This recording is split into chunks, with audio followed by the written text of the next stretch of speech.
will restart from Great. scratch. No worries. Welcome again. And thank you for accepting my invitation. And so I would like to introduce you to all listeners who will listen later on, because at the moment we have no live listeners here. So we met through mindfulness sessions at Yoga Nişantaşı, and Patricia is my mindfulness teacher, and we are still continuing our practices through Zoom. She is now living in Athens, and I really experienced the great benefits of these practices. That's why I wanted to create this video to spread the joy of mindfulness. And I have some questions that I'm curious about. And so at the end, we will also touch to our theme about spring, because spring is here already. So let's begin. Patricia, can you tell us briefly about yourself and how your meditation journey began? How did you decide to become mindfulness teacher? Which trainings you received? Thank you so much, Özgün. Thank you for your just lovely and kind invitation. I'm always happy to share about mindfulness because it's been of immense benefit to me. I didn't come from that background. My background is Middle East studies. I work in journalism and human rights, publishing of translated and bilingual literature. I was living in Los Angeles, over 10 years ago, and I started, I tried meditation. So basically, I was encouraged to do this by a friend in London, shout out to my friend Savita, because I was a person who experienced reactivity, anxiety, and I wanted to explore different ways to, just kind of work with my energy. So the University of California, Los Angeles, UCLA Mindful Awareness Research Center holds every Wednesday free meditations at the Hammer Museum in Los Angeles. So I went, and I didn't have a lot of expectation, and I just was, relaxed, and I surrendered, and I meditated. It was my first meditation, and I dropped in, and it was really beautiful. So I decided to explore it more. So the UCLA Mindful Awareness Research Center, UCLA MARC, holds classes all around LA. So I started taking classes, getting to know teachers. And I see in here people asking to speak Turkish. I only speak biraz Türkçe konuşuyorum. Sanırım sadece İngilizce. Şimdi. And maybe there can be like a Turkish translation later. And so, so that's when I started. And so I studied at UCLA. And the interesting thing about the teaching at UCLA MARC is that it's part, neuroscience. So it's under the Neuroscience Institute. So we start from the practice of neuroscience. And then also the teachers who are in charge of education, many of them have a Buddhist background. So it's a combination of the sort of neuroscientific and then the practice part, which comes from Buddhism. It's taught in a secular way there, but that is the combination. And then eventually I started going to Buddhist meditation centers and monasteries to practice and to sit silent retreats and so on in the US and overseas, mainly in the insight meditation and plum village traditions. And I also do trainings in mindful self-compassion.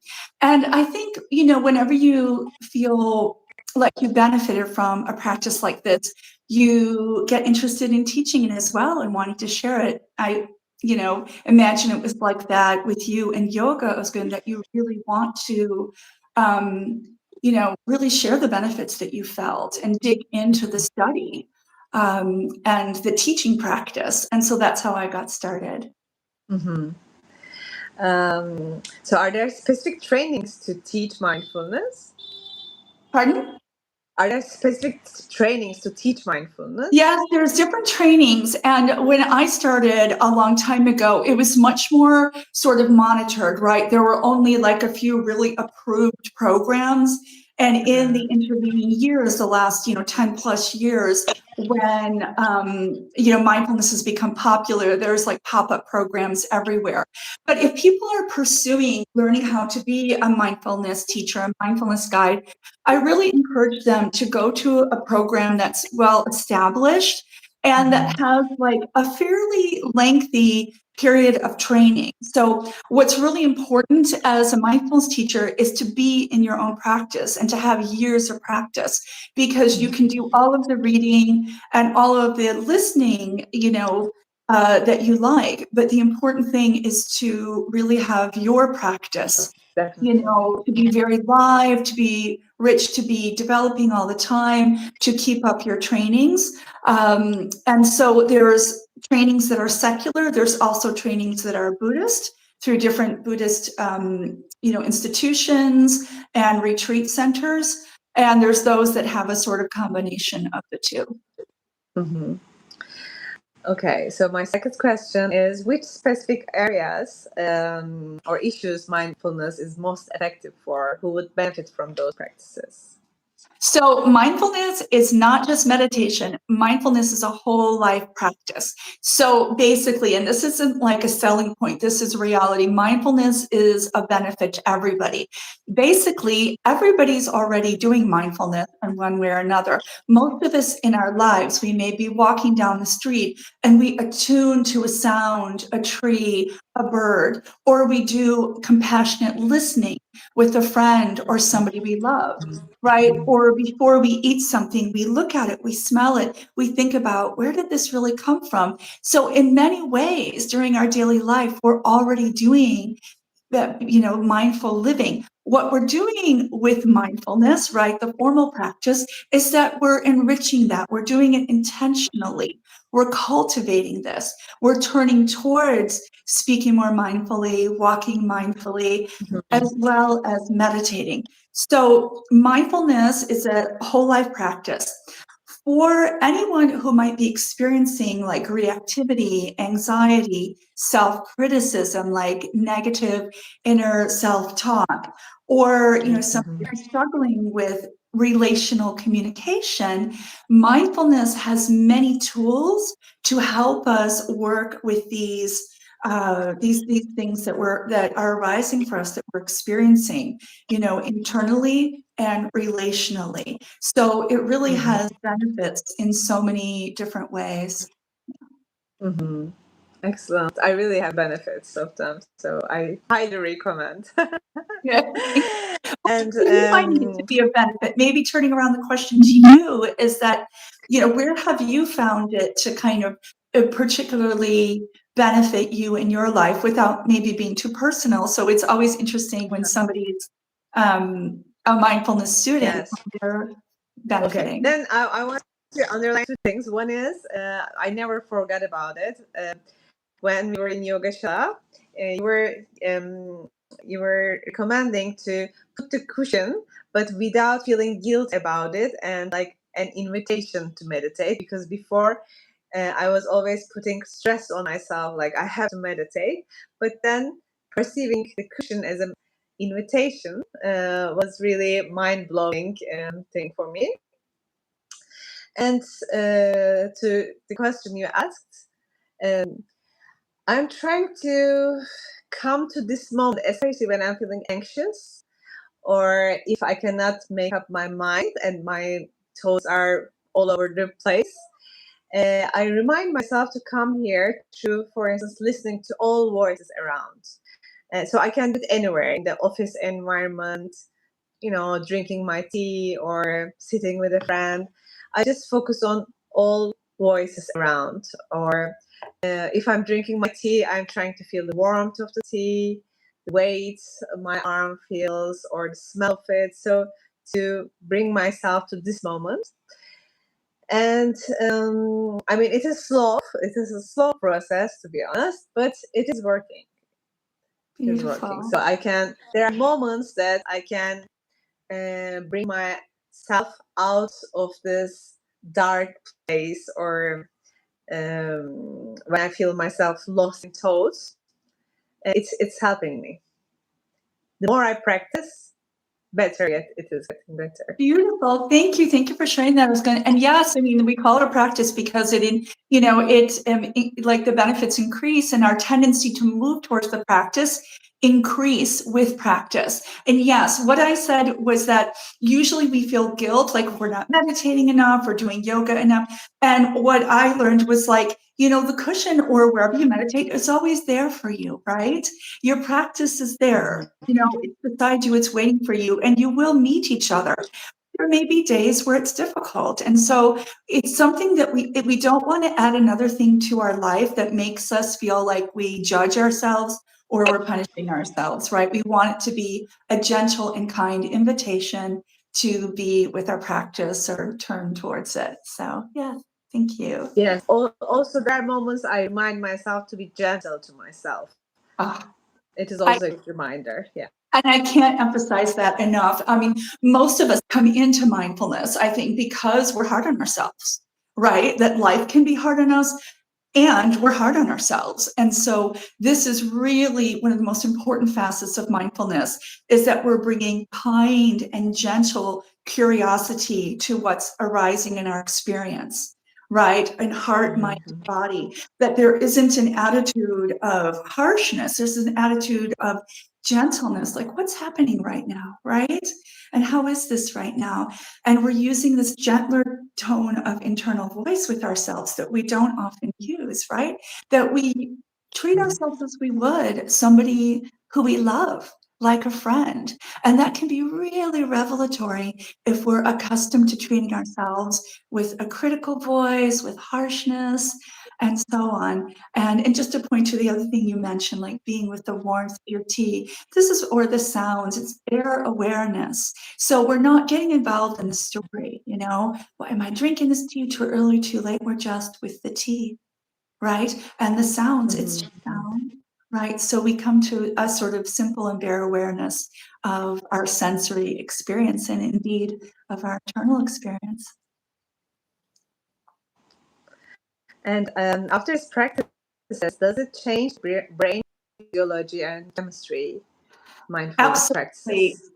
So there's loads and loads and loads of neuroscience evidence that shows the benefits of meditation and mindfulness for our actual brains. So when we say mindfulness, we are dealing with the mind, but I also want to emphasize that we're talking about mind and body and heart. So in the Buddhist tradition, in the Pali language, the language at the time of the Buddha, I think it's a Sanskrit word as well, chitta means mind and heart. It's one thing, right? So we're in the mind and heart and also in the body. Right? So there are benefits for the mind, the brain, and also for the body. When we practice mindfulness, we are conditioning our brains to go into a less reactive place. So the brief neurosciences, our evolutionary neuropsychology, the development of our brain, we have a negativity bias. And this is because our really old ancestors had to survive threats in order to live, right? And so they were constantly scanning their environment for threats. And if they got it wrong, right, they could be harmed, right? And so say you're hearing one of the ancestors is hearing a rumbling in the woods, right? And they say, is this a lion out to get me, or is this just the wind, right? And if they were wrong, they thought it's just the wind and it's a lion, right? Then they might die. So what our brain developed is this sense that bad things can happen, right? But what has happened over time is this has become this negativity bias can get overactive, right? So that when we're scanning our environments for threats, we're thinking of almost everything as a threat, right? And then also in more modern times, we turn inward and we say, I'm the problem. There's something wrong with me. So when we're practicing mindfulness and when we're meditating, we are activating and sending the brain towards the regulatory parts of the brain, the parts of the brain that says, it's okay, right? And to the care centers of the brain. And we see in the neuroscience studies over time, the functional MRIs, that as we like cultivate moving in that direction, so that what's available to us is like catastrophizing and reacting, or saying, oh, okay, I know Catastrophizing is it my is, job. right? I think it's going to be okay. And even by labeling what it is, we activate, we deactivate, we downregulate the reactive system, and we activate the sort of regulatory parts of the brain that say, oh, actually, this is okay. Or what do I have to do? So it's not flight or freeze or appease. It could be, okay, it's all right. I don't have to deal with this now. It's okay. And then we activate the care system. And as we do this more and more, those parts of the brain start to develop. So neurons that fire together wire together. And we see in these MRIs that longtime meditators have these really, they have even more mass in the brain in the regulatory and care centers of the brain. It's really incredible. That's so motivating to practice. Good to Yeah. know. Yeah. Yeah. So I know how the one-to-one sessions work because of my experience, for sure. But for our listeners, can you briefly tell how it works, and do you choose the meditation to serve that person's needs? Yeah, so with an individual mindfulness session, so we do them in groups, but we also do them individually. So I do individual mindfulness sessions. And what we usually do is we start with a sit, and it's just a short meditation to arrive together. Because oftentimes when someone is entering a session, they've got something on their mind, heart that's arising for them, that's activated, right? And so we start by just arriving.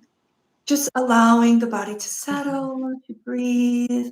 And it might be just a simple softening meditation, or there might be a particular theme like loving kindness, metta, or self-compassion, or some sort of theme. And then we move into just a kind of gently taking that gentleness we've experienced in the meditation into the sharing. And then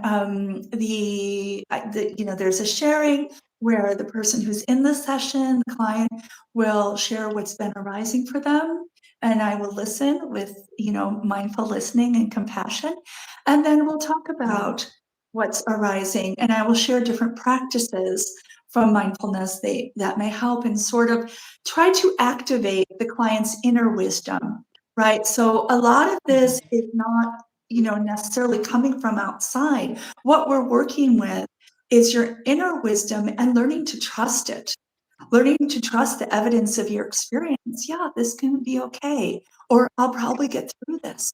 And to believe in that, to begin to trust yourself and your practice. So I share teachings, and I also encourage you to kind of look to your own wisdom and where it can lead you, and give some little places, little exercises or little homeworks that you can take away with you if you want, practices or things to maybe notice, or ways to set an intention to be kinder to yourself or to practice in a certain way. So that's what we do in a session. And yes, I choose meditation. Some are very universal, and therefore they speak to pretty much everyone. And then I think about what meditations and what practices will maybe a benefit to the client for what they bring to the session. So it's very individualized as well, with the knowledge that most of us share. Some of these feelings of self-judgment, sadness, fear, anxiety, and even, questions about relational mindfulness, how to be wise, compassionate relationship with another and with the world. Okay, then my question at this point is, how does it differ from therapy or coaching sessions, and does it support therapy, mindfulness? Yeah, so psychotherapy and psychology, various types of therapies like that, we have different trainings, mindfulness teachers.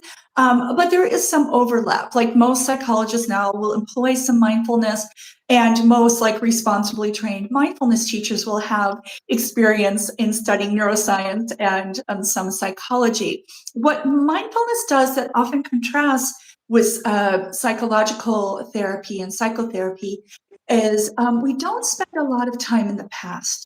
Right. So which is not a criticism, but we are aware of our conditioning, of our childhood, of our family of origin, of our cultures of origin, of everything that got us to where we are now. And we take care of that, but we take care of that in the present. So we might refer to where this conditioning comes from, but by the time most people come to mindfulness as adults, they're relatively aware of how they got to this place where they're not feeling quite well, or they're constantly criticizing themselves. And so we might refer back to a lesson learned from the past, but we bring it here to the present. So our mindfulness happens in the present. We don't go back and stay there and analyze, which is nothing wrong with that. That's just another modality. We bring it forward and we say, the healing happens now, right? We can't heal. We can't go back 20 years ago or 60 years ago and heal, right? We bring it forward and we sit with it now. The origin of some of the practices are different. A lot of them come from sort of Buddhist practices that are 3,000 years old, that have been really validated by contemporary neuroscience. So we have different sort of lineages of wisdom, but they intersect in many ways. And in terms of a coaching type of modality, there is some overlap with that. But again, it depends on the modalities that a mindfulness guide brings in. Like I reference traditions that come from wisdom traditions that are other liberation traditions, not just Buddhist mindfulness or neuroscientific mindfulness. So there is some overlap there. And we do spend time meditating. So mindfulness is a daily lived practice: mindful eating, mindful walking, mindful preparing to sleep, mindful, brushing your teeth, right? And we do spend time trying to cultivate meditation practice, which I think is a distinction of mindfulness relative to some of the other modalities, which may involve meditation, but maybe not so much. And after the sessions, how the process evolve? How do people sustain their practices on their own? And also, how many days or how many hours a day recommended? Is there such a thing?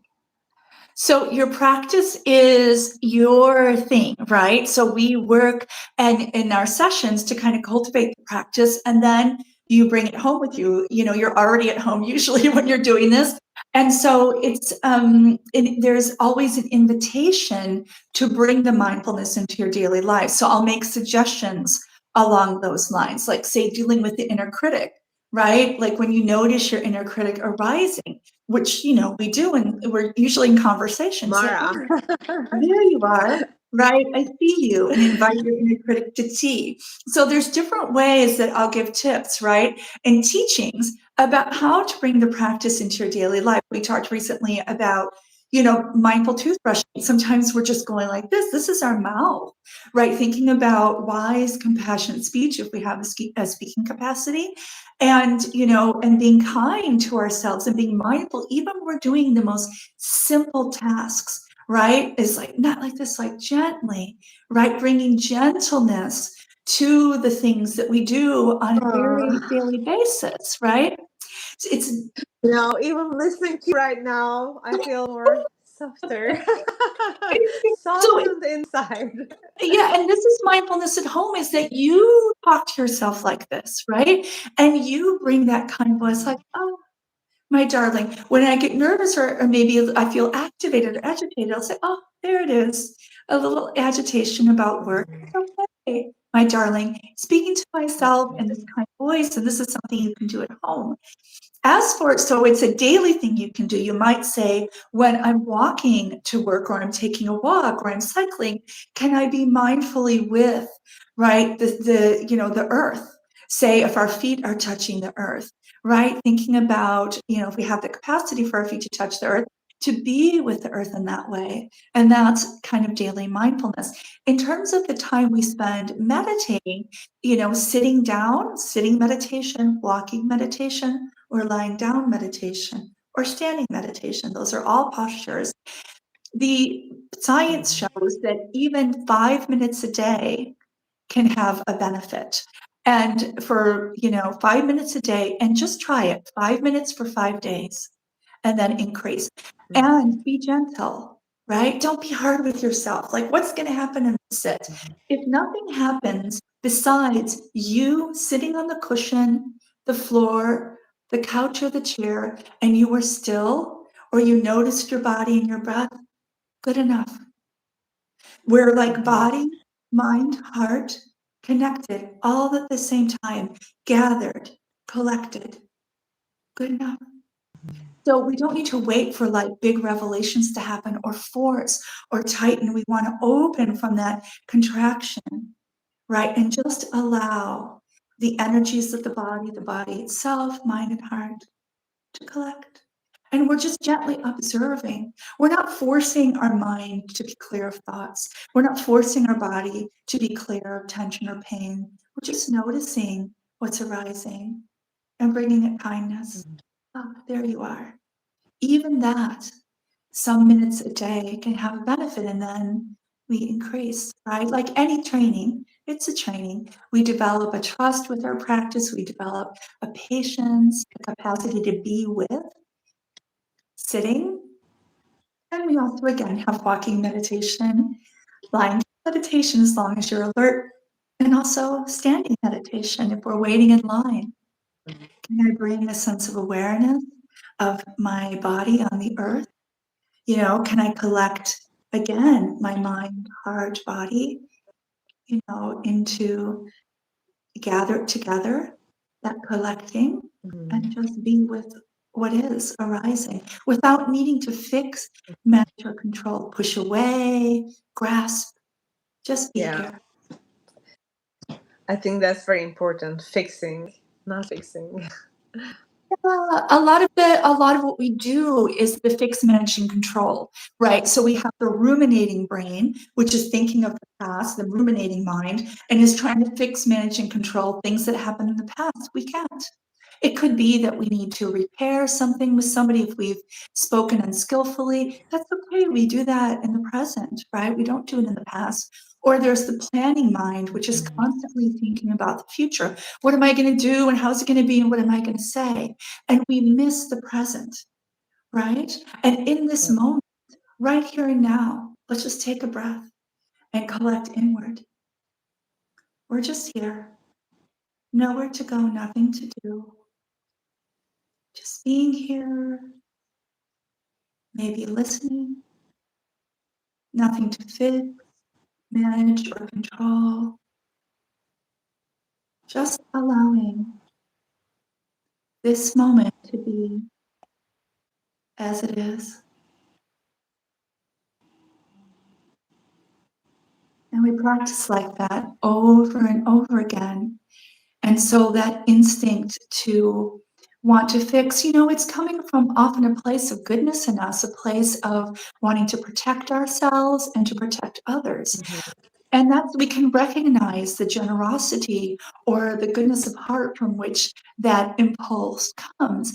And we also can recognize that it can be very overactive, right?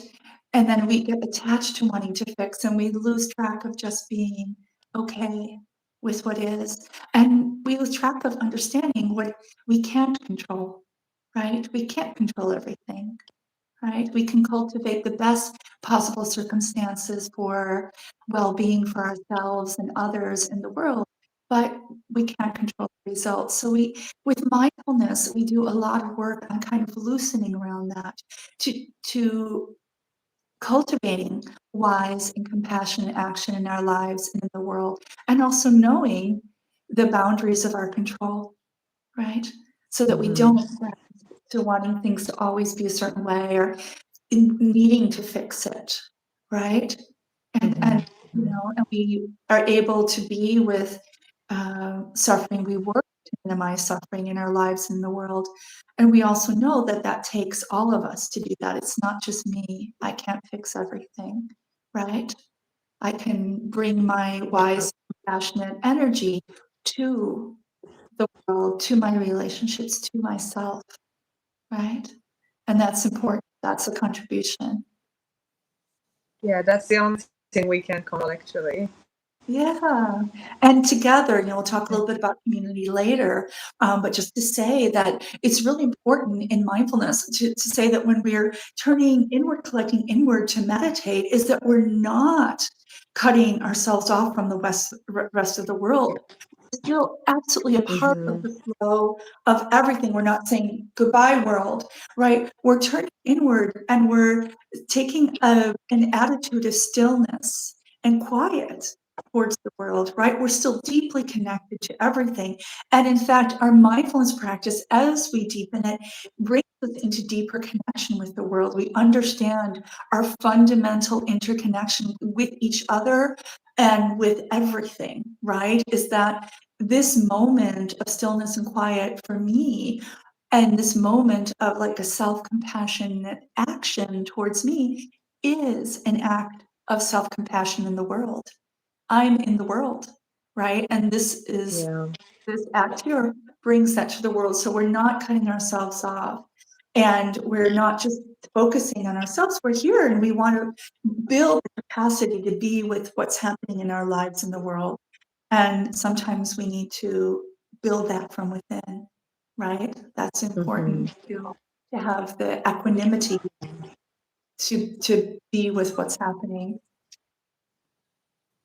Actually, at this point, I want to underline our theme for today: reconnection and the spring, because spring is that invitation to refresh and reconnect, and taking inspiration from it, the energy of the spring. How can we use mindfulness to mindfully refresh our mental and emotional landscapes? I love how you put that, Özgün, and I loved in the promo for this session, you talked about our branches feeling dry, you know, and then we see the buds coming up in spring, right? If we're living in a springtime hemisphere right now, and Actually, I got inspiration from one of our sessions when I wrote about it. oh, I love This was something you inspired. If you remember, you showed me the branches because to you recommended me to look at the branches instead of dry parts in the past, but see what's coming. absolutely. I brought in earth elements at the end of the season of winter, and so they were dried branches. And it's a reminder of everything changes. You know, everything's impermanent. That's an important part of mindfulness practice too, is recognizing impermanence. That everything and everyone are of the nature to change. It can only be that way, and that, you know, accepting that allows us not to grasp so hard onto things being a certain way. So looking at the buds, we see that from this dry, you know, branches comes something new. And just like we watch the buds patiently bringing their little, you know, they're opening so patiently, and we don't disturb them, the invitation for ourselves to replenish is to not pick at ourselves, right? Is to let ourselves breathe. In order to grow, we need to treat ourselves just like we would the buds. We're not forcing the buds to open, right? One of the teachings is leave yourself alone. Stop picking at yourself. Be kind to yourself. That's the first thing to replenish.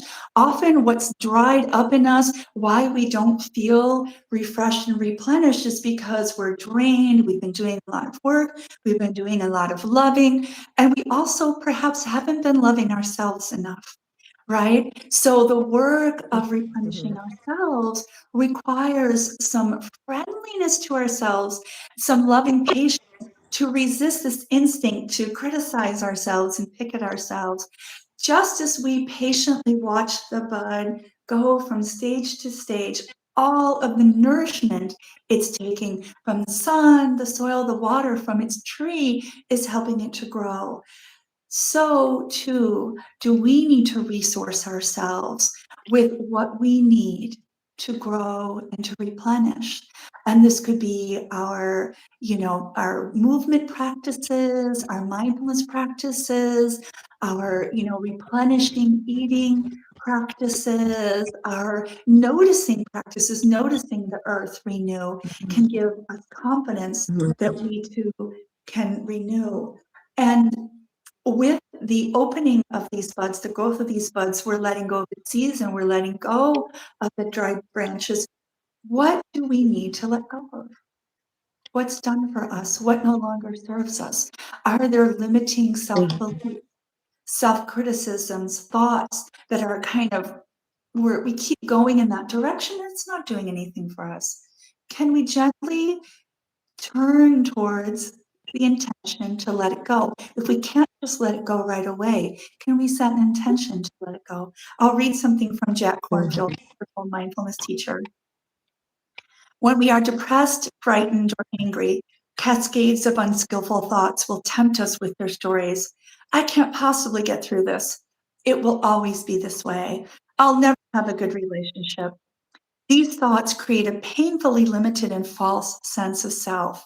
Yet through practice, we can feel the pain that these thoughts produce, release them, and substitute a wiser perspective. Ajahn Chah, a great teacher, says, whatever the mind tells you, don't fall for it. It's only a deception. Whatever negative comments and views it offers, you can just say, that's not my business, every time, and let it go. You can say, thank you for trying to protect me. I'm okay for now. With the letting go of unhealthy thought, there arises a space, a calm, an opening to add healthy thoughts of love and self-respect. With all the dignity, courage, and tenderness which you possess, inwardly say from your heart phrases of loving kindness, such as, may I be filled with compassion for myself and others. May I hold myself with care and respect. May I treasure my life.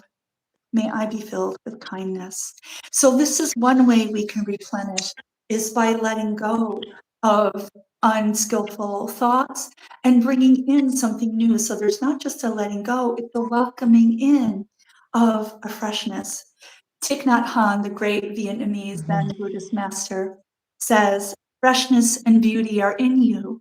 They're in you. So a lot of times in mindfulness, what we're doing is we're just dusting off things that are within us that we haven't noticed or we haven't sort of cultivated or we haven't embraced within ourselves for a long time. Freshness and beauty are in you. And this is a quote from Hafiz, the Sufi poet. I wish I could show you, when you are lonely or in darkness, the astonishing light of your own being. The astonishing light of your own being. So we look towards our inner light, and what brings us closer to that inner light? Practices of gratitude, practices of generosity, practices of care, right? We see that light within us. And we also, when we're doing things for others, but we bring this towards ourselves, we recognize our fundamental goodness. Most of us, accepting some, unskillful politicians and so forth, are really trying to do our best in the world, right? We're only human. We're going to make mistakes and be unskillful at times. But if we recognize our fundamental goodness, right, we come back to that light within, then we can refresh ourselves. It's learning to trust and believe in that. That's important.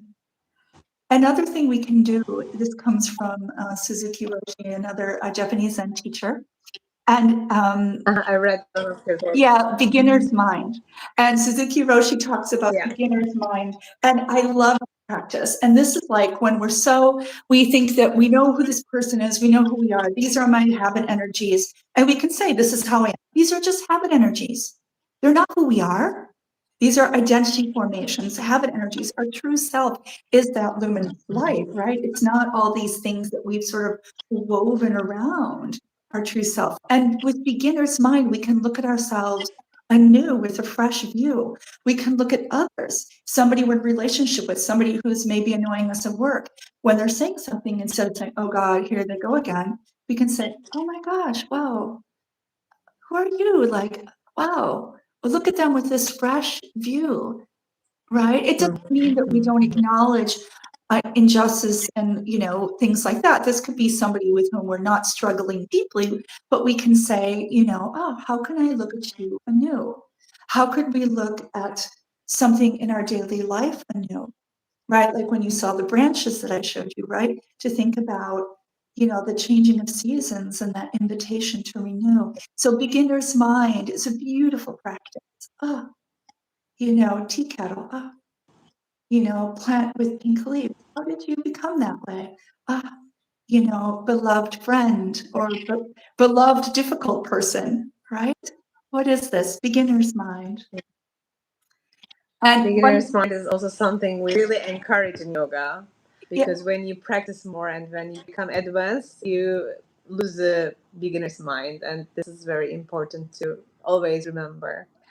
exactly. It's a beautiful point is that when we train our minds, right? In our practices in yoga and in mindfulness, we train, right? And so, but can this training bring us to a place of trust in our practice? Does this, you know, a certain sense of knowing how to do the practice and so on, and a belief that we can resort to the practice, right? When we're feeling a certain way, that it's there for us, but at the same time, still welcome the unknown, right? The sense that we don't know what's going to happen next, right? So at the one time we have this practice we can rely on, we have evidence, a certain body of evidence of how our life flows at the same time, which can help us make skillful decisions, right? And not exaggerate.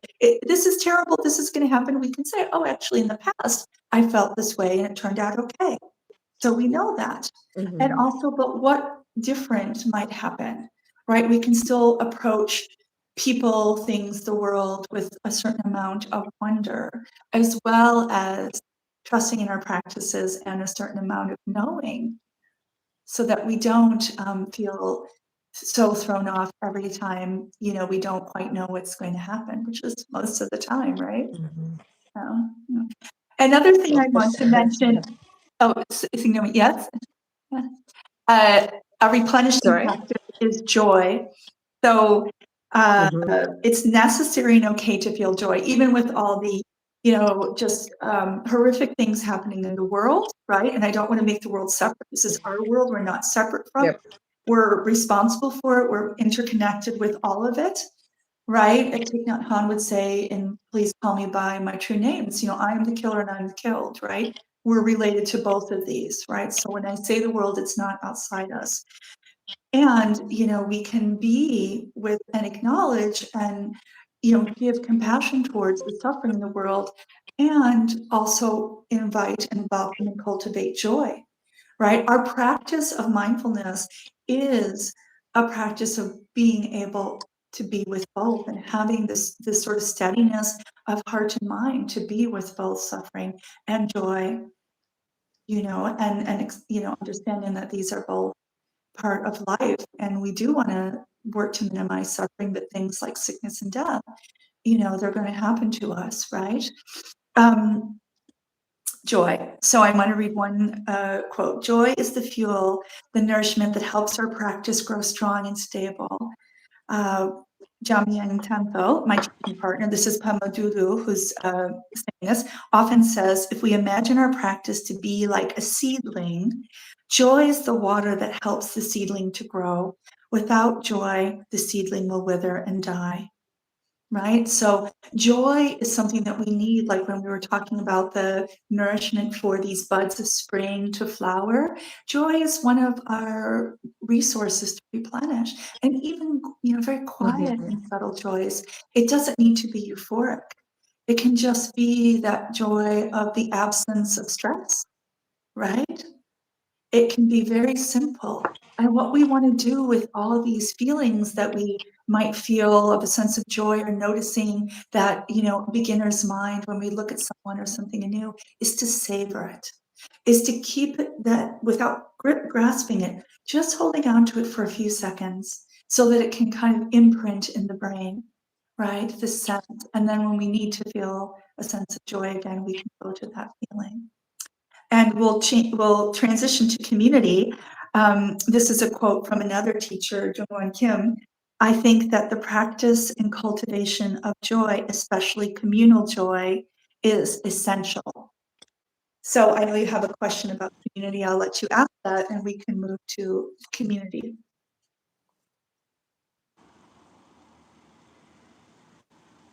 There was a quote, something like, if Buddha lived now, he would say enlightenment comes from community. Something like that. Do you know that quote? Sangha, right? Like Sangha is the next Buddha. So in Buddhism, there's the three jewels, which is the Buddha, the Dharma, and the Sangha. And the Buddha is the teacher, and it doesn't have to be the Buddha himself, the historic figure.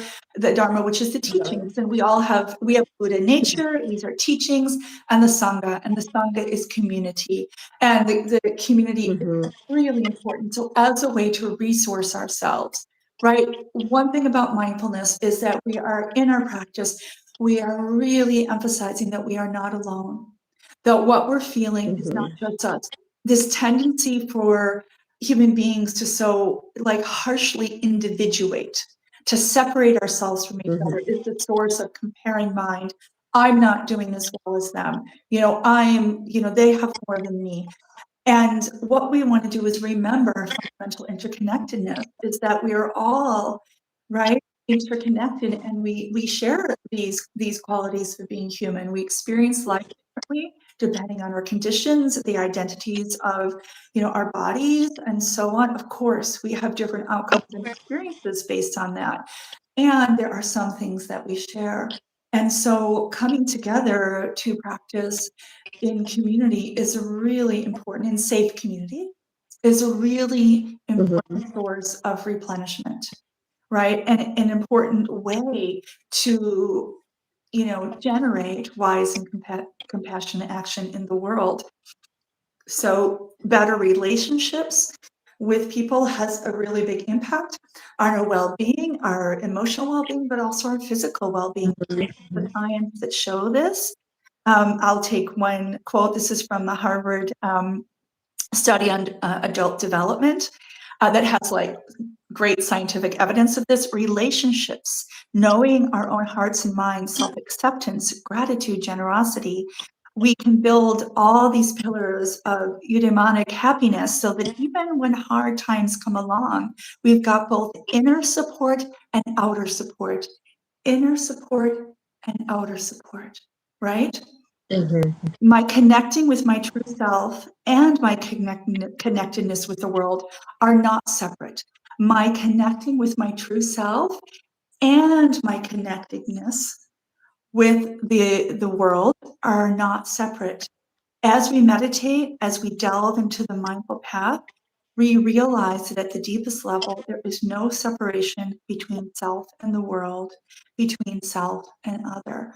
We need each other. We are each other, right? And so when we have this tendency to feel like we're just battling something on our own, we can remember that we're not alone, and that if there's people around us, friends, loved ones we can reach out to, that we reach out. And even if we are in a physical space alone, we can remember our broader Sangha, all beings who have experienced this emotion in the world ever, ancestors, right? Beings presently on the earth, future beings, right? We are ancestors in training, as Lama Rod Owen says, So we think about beings who are human and beings who are non-human, right? The animals and the earth, is that we belong to the earth. The earth is here with us, right? We're not alone. Yeah. And so Sangha, and Thich Nhat Hanh would say, a tree is our Sangha, right? If we open out to think of our sense of community as being the community of life, right? Even if we feel for we're struggling with a sense of belonging to someone or something, we can remember these deeper senses of belonging to the flow of life. I have a new children's book coming out in June, Belonging, and there's a phrase, page that says, I'm part of the fabric of life, right? So that, remember, Özgün, we talked about the web of life, right?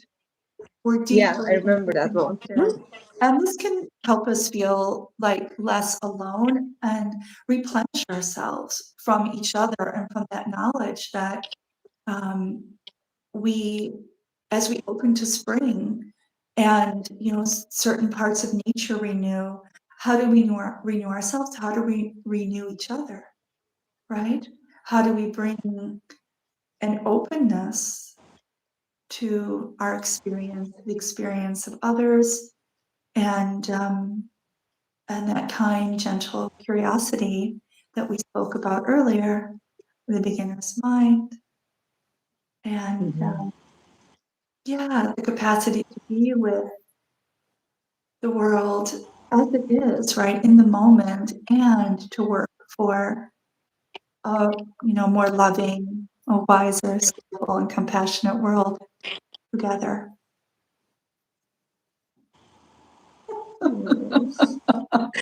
Yeah, even this 1 hour with you made me feel like we had a session. I feel softer inside. I feel super connected, and I will come back to this video when I miss you and in case we are Thank not you. in touch. We have each other, I'm truly grateful for all your sharings, all the things you reminded, and yeah, because more I remember, it's easier to bring it to my daily life out of the cushion. Yeah. Yeah, actually, the last 10 minutes would be for the questions from our listeners, our guests, but unfortunately, we People are couldn't do coming it and going. on But if there's Instagram. anybody So here who would like to ask a question, we'll give it a minute just in case anything arises. We just want to offer mhm. some question time, and then we Okay. can close if there's no questions. Okay. Mhm. Yeah. And while we're sitting and just allowing anything to arise for anybody who may be present, to say that, we're just scratching the surface here, but these are some seeds that if any of these seeds, resonate with the people who view or listen to this, see how it feels for you, right? And cultivate it a little bit. Some things, work more than others for different people when we're learning practices. We want to be kind with ourselves and, and practice, and then see what really speaks to our experience and, feels right for us. And there's so much more to explore in mindfulness. I hope we can speak. So, yeah. So I think we don't have any questions at the moment. Yeah. I'm grateful for your time, for all the teachings you shared. I hope it will bring some light to some people. And I'm so grateful, as I always say, I'm so grateful for your presence and for all the teachings you shared with me. Thank you so much. And I'm deeply grateful for your practice, for inviting me to share. And I want to dedicate this session to the well-being of you and me and all beings, all the listeners. May you be well, may you be safe, may you be healthy, may you be free from the causes of suffering, may you be free. May all beings be well, safe, healthy, free from the causes of suffering. May all beings be free. Thank you so much. Thank you. Thank you so much. I'll wait for you to close out. Yeah. Thank you.